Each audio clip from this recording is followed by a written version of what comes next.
Like you too. What is up, y'all? This your boy B. It's your girl Deja. And we are Bdkickzkc. Coming back with another video. This is a very personal video for us, mostly for her. But yeah, man, we just want to let you guys in about us and you know about life, our lives, and some of the struggles that we've been through and what she's been through. And I'm very proud of my sis for wanting to open up and share her story.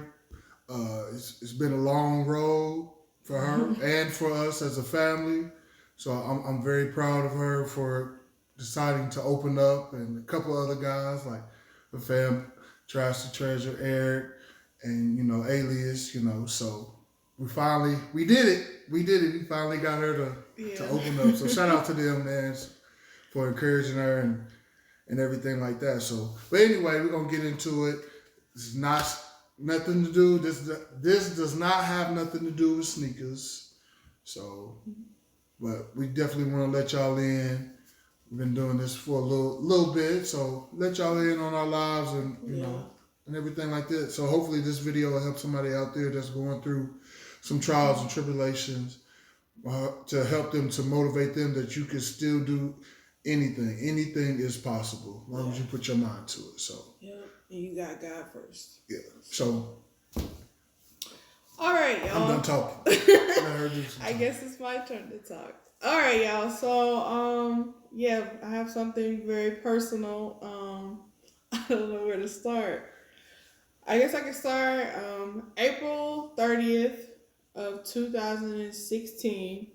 I was in a car accident, a very bad car accident. And it was me and two other girls, and we were driving, heading back to my house, and I was sitting in the back seat, chilling, and it was raining, and she was texting while driving, and so she lost control of her truck. She had like it was a Ford Explorer. Yeah, it was like a Ford Explorer, a blue Ford Explorer. And so she lost control of her truck. I don't think she really knew what she was probably doing when it came to driving in rain, or what you do, or just like any situation when you're driving in snow, what you're supposed to do when you start sliding and stuff like that. I don't think she knew of any of that. But so she was driving, lost control, so the car hydroplaned, and I flew out the backseat window. Yes, y'all. Backseat, like the whole window. Like my whole body went through the window, and the window was up, so I went through the glass. And I swung all the way to the front, and I hit the guardrail in the middle of the highway. So there's two ways. You had a road going this way and a road going that way on the highway. In the middle, there was grass where it was a metal poles. And so I hit that, and the truck hit me on my right side. So I was pinned between the guardrail and the truck. And all I remember was I came out of it, and I was like, oh my God, oh my God, oh my God. I was just calling on the Lord, basically. And I had the firefighters came. They called the fire department, and they had to pull me from under the guardrails. They couldn't snap it, because if they was to snap it, it would have came back and it would have hit me in my face, and it would have killed me instantly. So once they got me from underneath there, and it was raining, like pouring raining. I was all muddy. I was just all dirty, muddy, and I had my brother's hoodie on from when he was in high school, and I was very upset because they cut the hoodie up, and I was upset about that, but they had to get it off of me.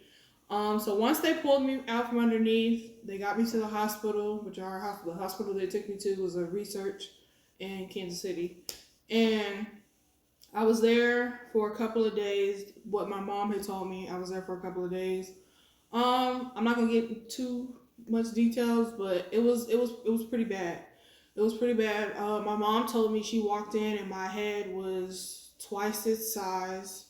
My left leg was dislocated. It was folded up on my chest, and my right leg was just damaged because it took the impact of the truck.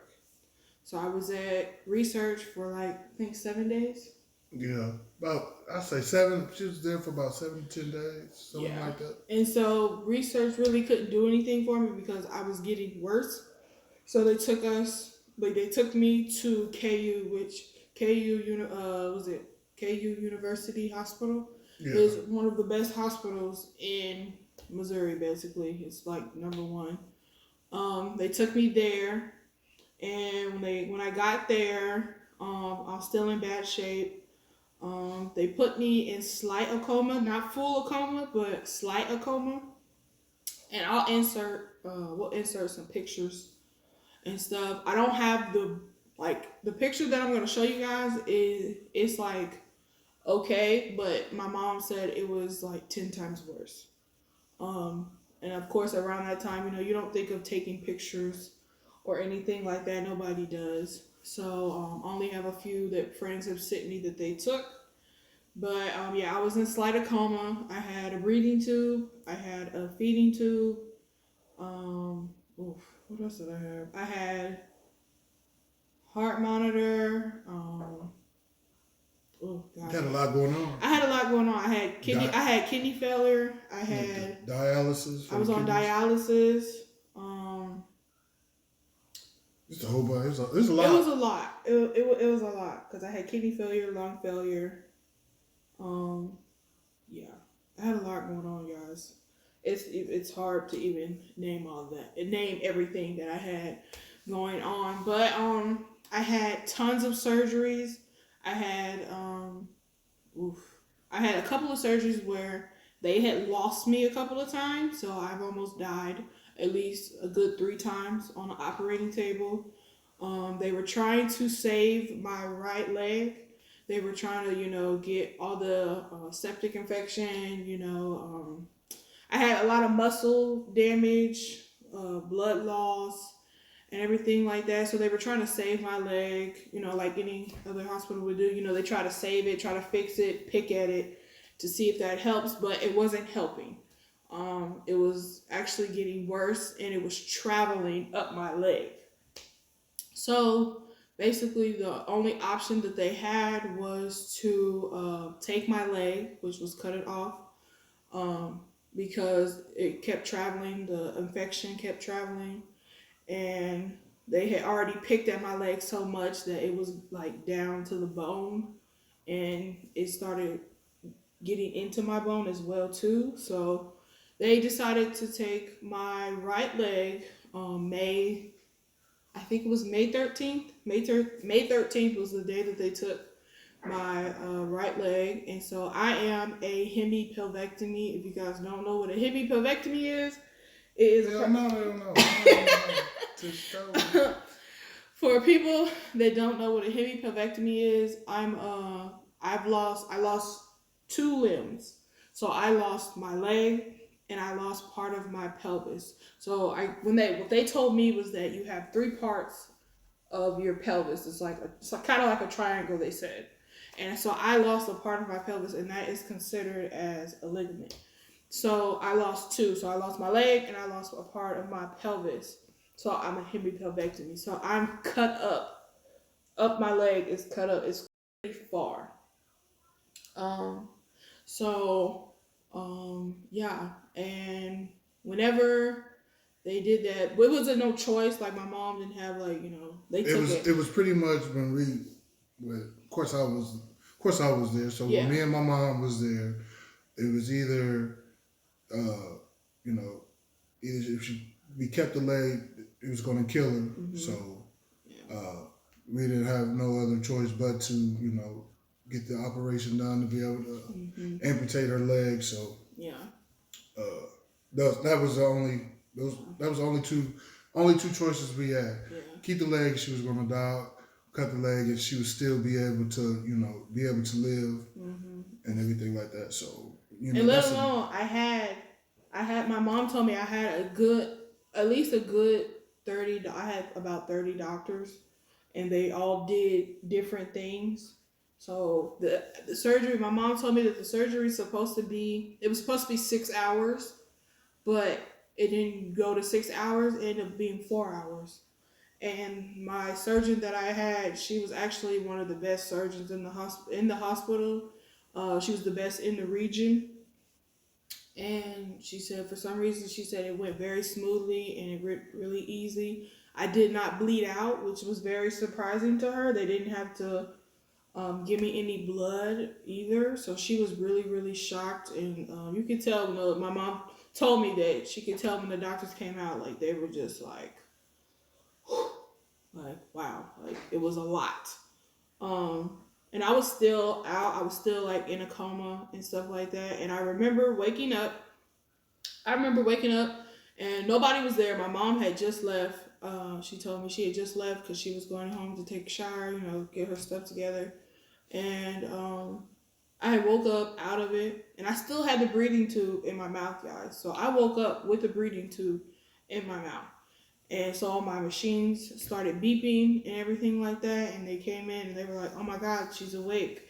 And things like that. So they had to take it out. Y'all, I tell y'all this. A breathing tube is the most painful thing when it comes out. I don't know how it feels going in, but when it came out, it was painful. Yeah, she couldn't talk for a while. I could not. Throat hurt so bad. I could not talk. Couldn't eat at all. I could not talk. I could not eat. Literally, if I was trying to say something to him, he had to be this close to me to be able to hear what I was saying. And I don't know if you guys know, but for breathing tubes, like it's very long. Whatever it is that they stick down, it's very long. It has to go all the way down. The thing was long. It was huge, and it hurt when it came out. And I was not prepared. Oh, give me some drugs, knock me out. And I was already in serious pain, so they had me on a very high doses of morphine. Your girl was up there. And so they took it out, and I woke up, and I was just looking around. I knew, they ask you those simple questions. You know where you're at. Do you know what year it is? This, that. And I knew all that, and I just started feeling around. Because I did not know they took my leg. So I started feeling around myself, making sure I'm good, and I felt down around my legs. And, I started crying, of course, because my leg was gone. I shedded a couple of tears, but I kid you not, guys.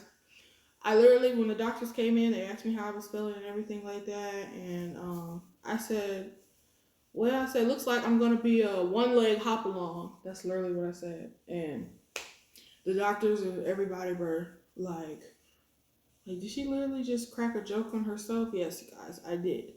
I literally said that I would be a one-leg hop along. And I was fine with that. And I'm the type of person, I like a challenge. So I felt like this was something new. It was something different. New for me. It was new for the family. But basically, I lived in the hospital for months. About 6-7 months. No, it was longer because. Well, no, it's 6-7 months. You came home, then you had the infection, then you was back in the hospital for. So I kept going back and forth to the hospital because I was so prone to infection. So I went back and forth from the hospital 3-4 times. I did rehab 3 times. Mm-hmm. I did rehab 3 times. Basically, I had to learn how to walk again. Basically, I was like a little kid, like a little baby. You know how when a baby takes their first steps and they're all wobbly? Well, that's what I had to do. I had to learn how to do everything over that I already knew how to do with both legs. But I had to learn how to do with one. And I kid you guys not. It's not easy. It's not easy. And around this time, guys, this happened in 2016. I was 17 years old. Yep. I was 17 when this all happened. I think it was the end of you was getting towards the end of your junior year in high school. Yep.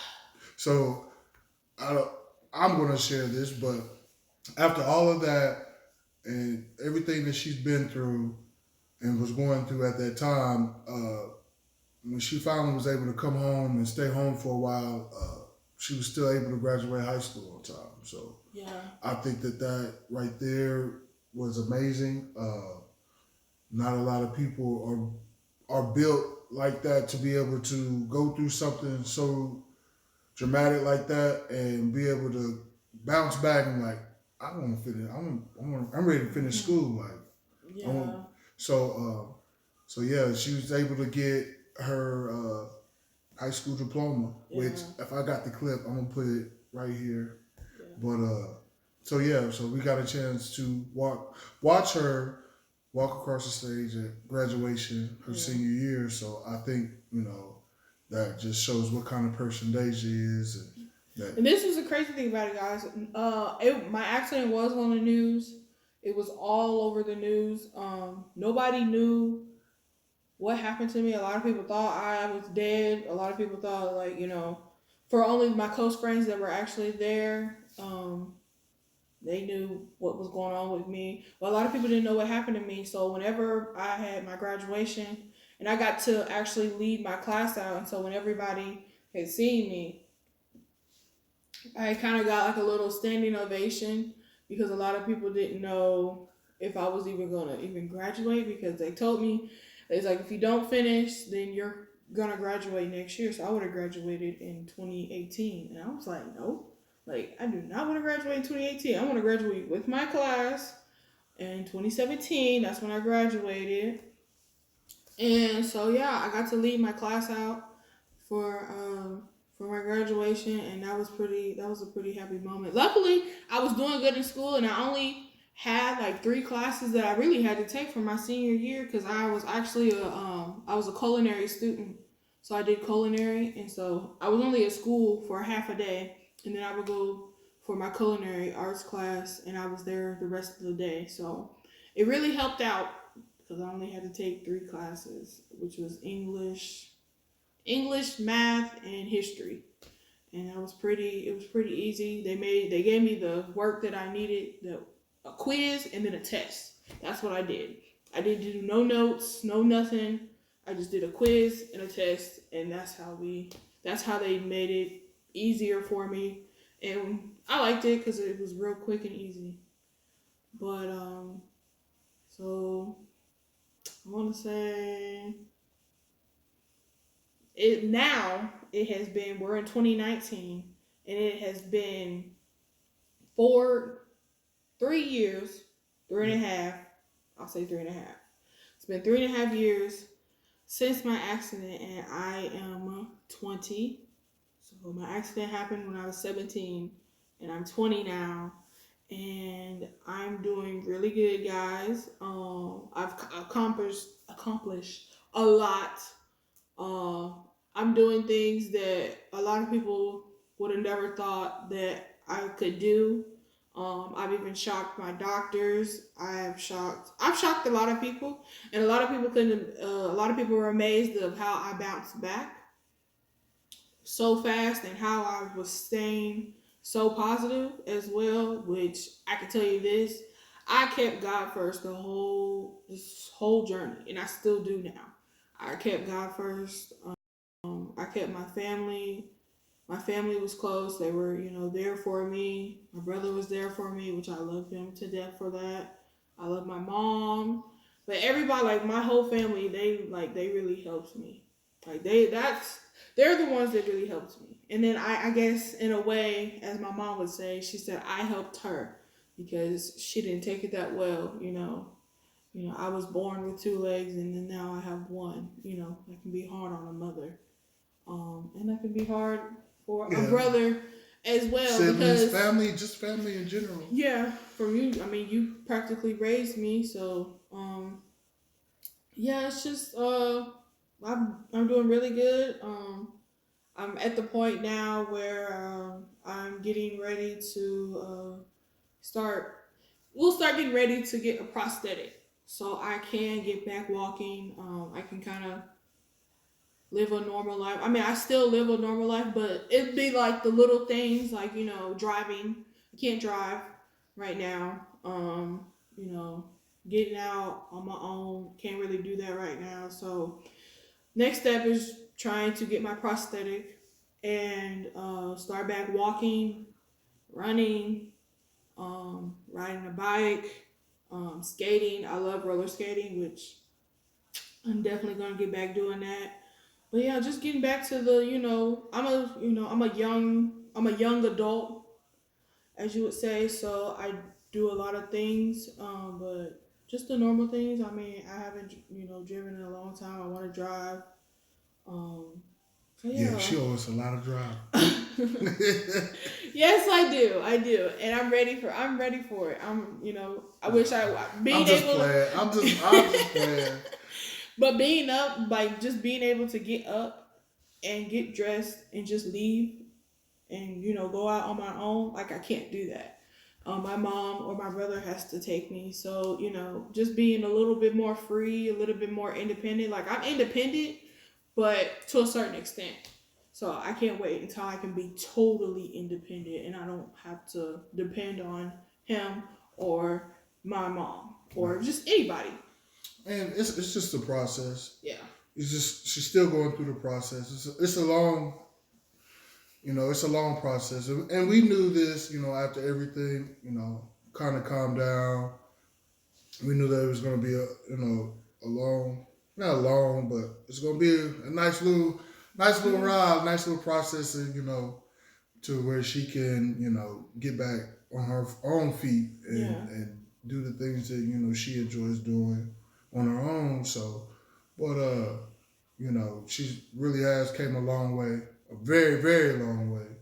And it So feels like it feels like that it's went fast. Like it feels like it like literally guys, it doesn't feel like it's been 3 years. yeah, it's been It's been like I don't know. I don't even know how to explain it. It just feels like time has went since my accident. It's like time has went so fast. right. And for the people out there, whoever's watching this video, man, make sure you tell your loved ones you love them.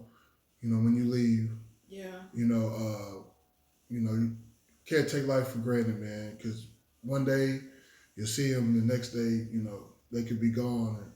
And I think, us as a family, we learned that, after Dacia's accident, and it definitely has made us closer. Yeah. We never leave without telling each other, I love you, I see you, I'll be right back, I love you.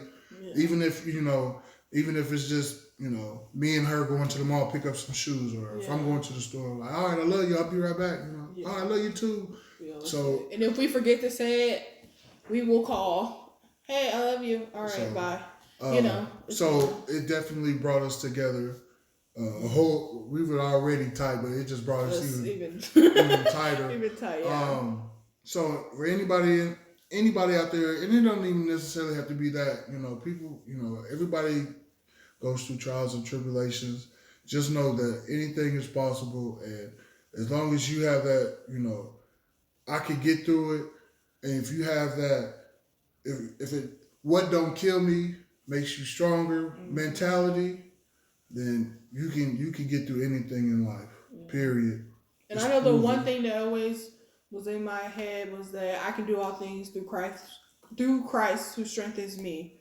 That was like one thing that I really kept through my head, because rehab was rough. I went through. I felt pain to the extreme, to what I've never even felt before. Like and that scripture, that Bible scripture, really stuck with me. Like I really stuck with it because my mom has seen me go through a lot, and she's seen me in the worst pain that I've ever been in, where I'm bawling my eyes out. So, everybody always tells me, you're so strong.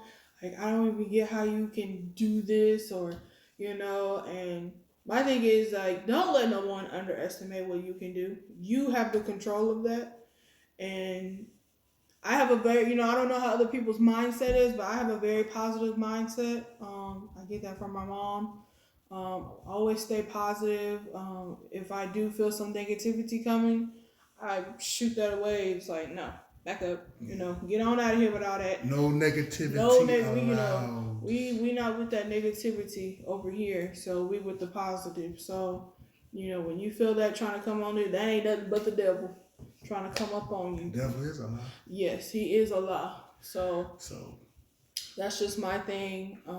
So I hope this reaches out to someone, or even someone that has a kid that is, dealing with it. And if anyone is wanting to reach out to me, I am willing to, talk to you. If you need somebody to talk to, I am here for it. Our Instagram is down below, and in our bio under our Instagram page is our personal, so his and mine. So if you want to inbox me directly, you can. Right. But yeah. So yeah, we just wanted to, talk about us, mostly about her, but just what we've been through. I know we want to go into 2020 doing a whole lot more than what we're doing. This year for us it's been kind of up and down, so far as doing videos. But I promise y'all, it's a whole lot more to come from us in 2020. Just be expecting. You're gonna get your shoe reviews, all that. You're gonna see a lot of different stuff. We wanted to put this video out first to kind of give you guys us outside of the sneakers, so you can see what kind of people we are. So that was the first step. So you guys might start seeing more vlogs of us just chilling out, our personalities, how we are together. Yeah. So and that's more the reason why, guys, I don't do on feeds. I don't do on feeds because of that reason, because I had that going on. And I feel like I want to be able to give you guys a very good on feet, but I want to do it whenever I get my prosthetic and I'm back walking. That's when I want to do that, which that's going to be really soon. So I can't wait to get that process started, and then I can start giving you guys some on feeds, because I like doing on feeds. I like watching on feeds as well. So I'll be able to do that real soon. And it was just kind of hard because I think we've tried to do vlogs, and it was just really hard because I'm down low. I'm in a power chair, and I'm 6'8". He's 6'8". So my whole thing with doing on feeds was I didn't know if she felt comfortable with vlogging. She's in her chair. Just different stuff. And I hadn't opened up about it because I was very private about it. Like, I feel like, whoever found out, or, I just kept it. I was just really quiet. I just kept it to myself. I feel like nobody didn't need to know my business, but I came to the conclusion. I was like, well, I can't be like that because somebody else could be going. Same thing. Right. So now, since I have opened up with you guys, now you guys can get, the vlogs and, get me, filming me, and just us. Yeah, just us. So you can see us and how we are and how we interact with people, us, me and her. Of course, this is my little sister, so how we interact, So I mean, you guys get a glimpse of how we are in our sneaker. When we're out in public, it's different. It's different. We're so what we're gonna start. 2020 is gonna be our year. There's a lot of big things coming. Yeah. So be expecting it. To all of our subscribers, new subscribers, we love y'all. We appreciate y'all. We appreciate y'all for rocking with us. All of our day ones, all of the new ones, everybody, from all the other content creators that we talk to and that show us love. We appreciate y'all. And if y'all could share the video, please share the video. Share the video, and it necessarily why we're making this video is for people. It could be going. You could be going through anything. This is just not for somebody that we just wanted to reach out to people that could be going through things, and they're down. They just want to give up. When no, you might have to work hard, but I'm telling you, at the end of the day, it's gonna make you a stronger person. Yeah. At the end of the day, it will. For sure. Trust me, I've had my ups and I've had my downs, but that's a part of life. I mean, life is not easy. It's, our parents told us that, so nothing's easy. Nothing's going to come easy. You're going to have to work to get there. So, right. Yeah. So, yeah, y'all, we know we done took, about 30 minutes. Yeah. But we just wanted to come to y'all, open up to y'all. This is a big step for her. Yeah. So wanted to wait for her when she was ready, and that time is now. So we out here, we getting it. You know what I mean? So it ain't no stopping us now. So yeah, it's only up from here. So we appreciate y'all, man. We love y'all. All positivity over here. And thank you guys for understanding. It means a lot. Yeah. I don't know what to say. So yeah. But we won't keep y'all, man. We just wanted to bring this video to y'all. Something different. This is actually therapy for us, being able to, let out how we feel and all of this as well. So we appreciate y'all for watching, and we out of here. Peace. Peace.